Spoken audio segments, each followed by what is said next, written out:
Hey guys, welcome. Thank you for watching us here. We are starting a new series called Pro Tip. And so I want to ask you a question to start off with. So, what would you do if you were the smartest person alive? Not just straight A smart. We're talking like you have a superpower type smart. So, let me tell you about someone who had this kind of brain power. And chances are you've probably never heard of the man who some have suggested is the smartest person to have ever lived. And no, it's not Albert Einstein or Elon Musk. In fact, this guy's IQ or intelligence quotient is estimated to be nearly 2 times both of those guys. So about 160 for Einstein and approaching 300 for the smartest man ever. That is crazy. And he could read you the New York Times by the time he was 1.5, and he attended Harvard at the age of 11 and was ultimately fluent in about 25 different languages. His name was William James Sidis. And shockingly, his story is actually quite tragic. He was arrested at 21 for his wild behavior at a political event, and he lived under various fake names because he had a hard time connecting with other people. And he died young from health complications. And to say the least, just because he had a ton of brain power didn't mean he was able to easily walk through life. And so when we hear stories of like his, we have to ask, how can you know so much and still not be successful in every way? In this imaginary, perfectly smart version of you, shouldn't you be able to know what makes you happy? And what to do next in that relationship, or how to fix your family and calm your mind, or go pro in just about anything that you want? And the real question is why doesn't being smart just fix everything? See, with almost every problem that we face in life, or in every negative feeling that we experience, we often think that if we could just know what to do, we would just do it. However, there's one thing that separates the pros from the amateurs.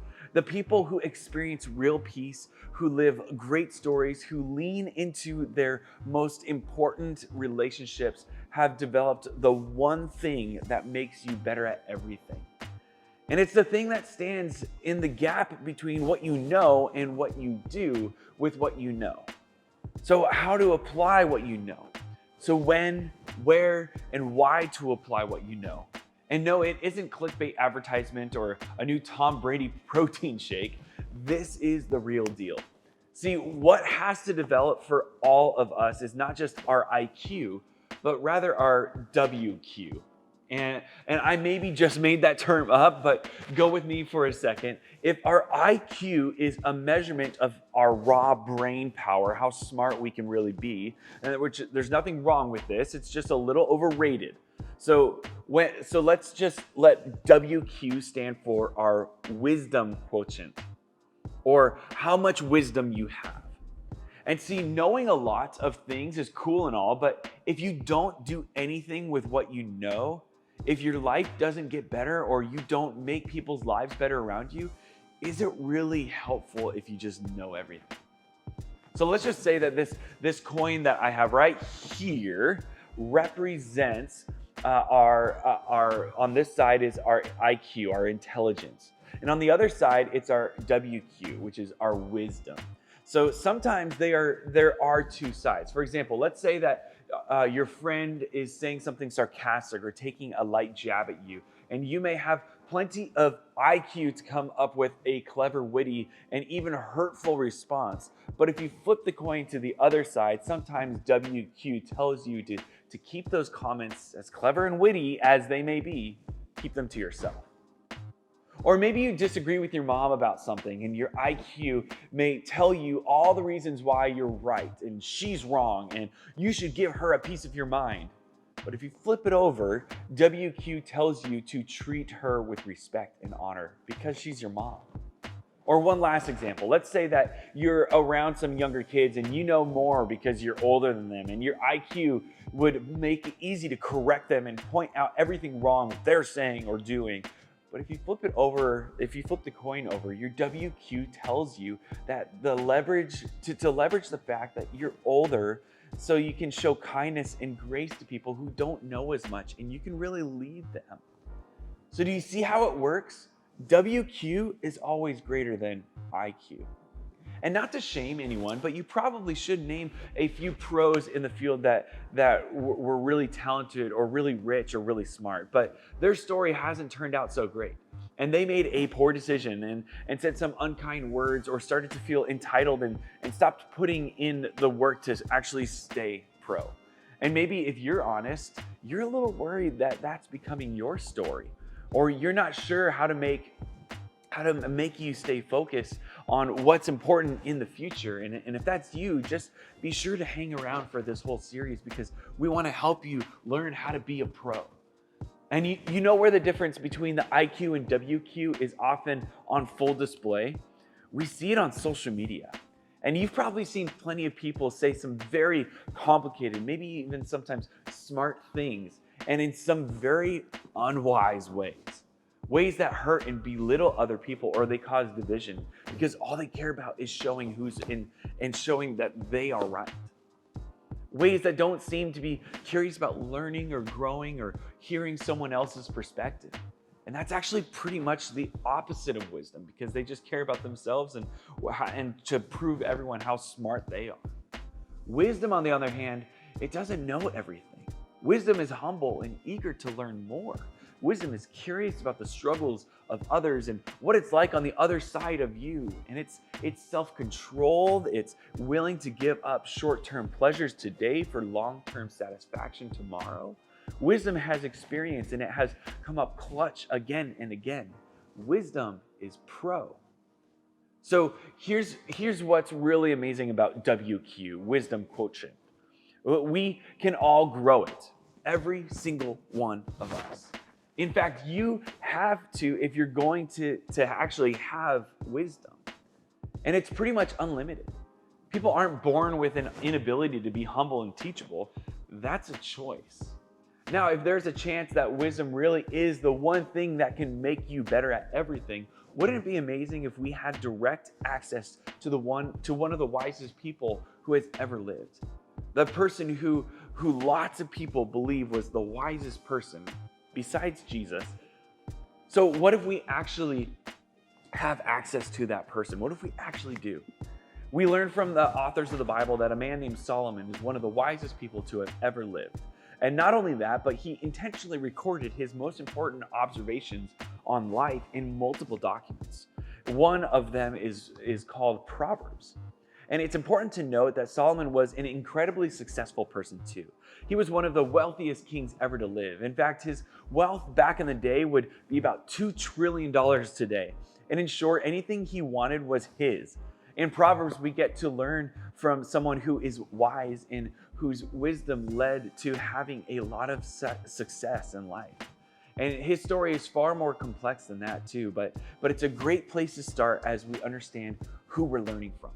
And so the best part of what he wrote is that Solomon tells us exactly where real wisdom begins. And the starting point of where the story goes from amateur to pro level. And so here's Solomon's pro tip in Proverbs 1 verse 7. It says, "The fear of the Lord is the beginning of knowledge, but fools despise wisdom and instruction." So now, before your imagination takes you too far down the road of angry God in the clouds, perhaps with arms folded and like a deep scowl and lightning bolts in his hands that we are supposed to be terrified of, let's pause on that word fear. So picture you just won dinner with your favorite celebrity in an Instagram giveaway. For that hour or so, you're going to be locked in, hanging on every word that they say, totally attentive, asking tons of questions, and you will probably be at least a little nervous to be in their presence because of the weight of who they are and who you're spending time with. And you're going to naturally honor them. And it's not because you think that they're going to judge or harm you, but their presence carries weight with you. And in this way, you fear them. So in context, that's what fear is like here in this verse of Proverbs talking about God. It means to be in awe or amazed by God. It's to honor and respect God, to be so blown away by God's greatness, power, and depth of love for you that the overwhelming experience of God's presence makes you want to keep yourself in check. And when you respect and honor or fear God, your trust in God grows. This mental, emotional, and spiritual shift is everything. So think about it. If you are prideful or don't care about wisdom at all, when your wisdom comes your way, do you think that you'd be able to recognize it when you actually get wisdom? Probably not.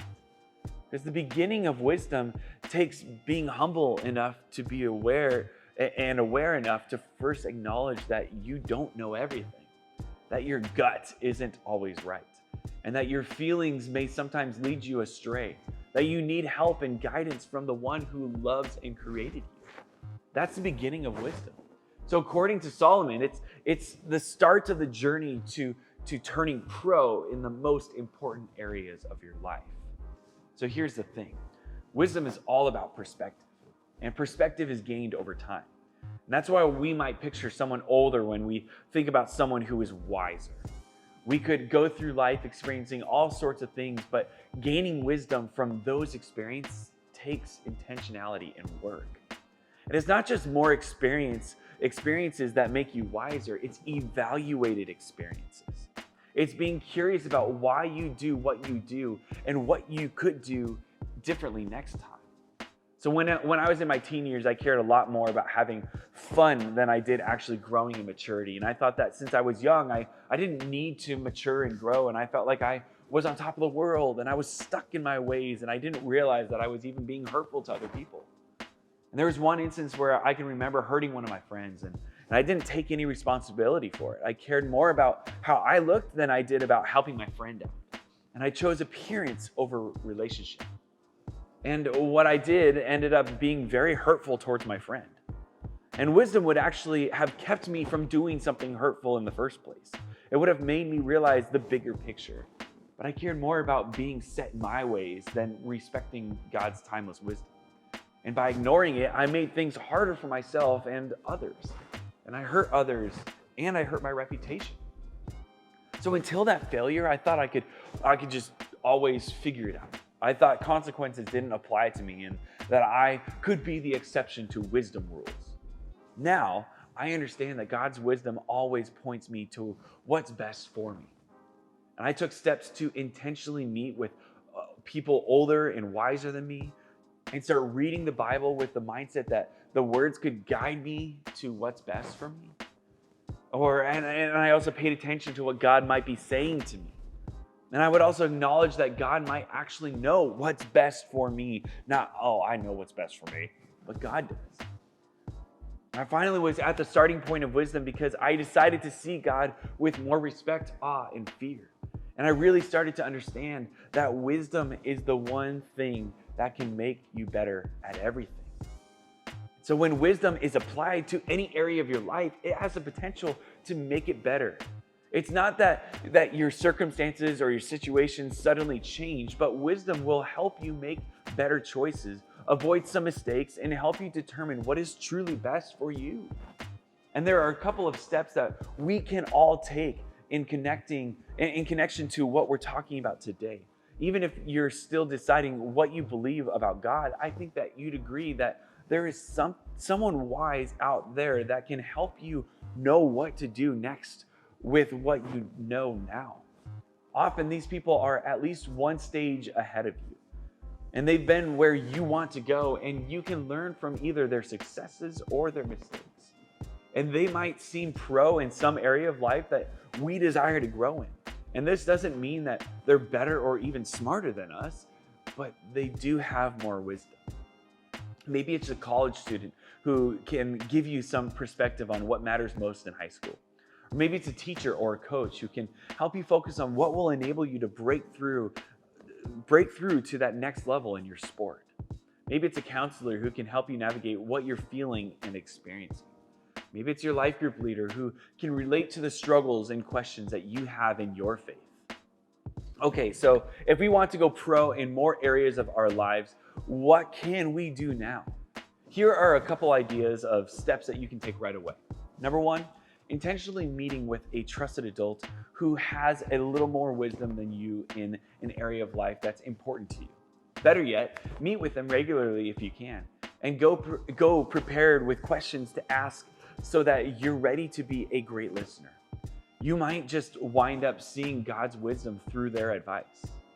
And the second one, look to the Bible to discover more of what God says is best. You can do this by trying to cultivate a habit of reading the Bible regularly. Proverbs, which is a whole series, which this whole series is based on, is a great place to start. It's all about wisdom, and it's 30 chapters long, so you could read one chapter a day for a month. Maybe grab a friend or some people in your life group to do it with you. And at the end of the day, here's why all of this should really be encouraging. As overwhelming as it may seem to some of us, just imagine if wisdom really is the one thing that can make you better at everything. Imagine if you could start taking steps now, daily, to grow in wisdom. And this might mean that by taking this seriously in high school, you're setting yourself up for more of what's best in life in the future.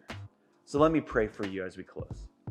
Father, I just pray that as we continue to grow in this, God, I pray that we focus more on our WQ and not our IQ. If any of us maybe have small IQ like I do, I just pray that we know that we can still really grow in wisdom. We can still learn a lot from our experiences, our mistakes, from other people's experiences and mistakes. And so, God, I just pray that you just grow us, help us be wiser, and help us learn from you. We love you, Jesus, and pray this in your name. Amen. Hey guys, thanks for watching. I hope you guys have a wonderful week. We'll see you guys next week for week 2 of our series, Pro Tip. All right, we'll talk to you later. Bye, guys.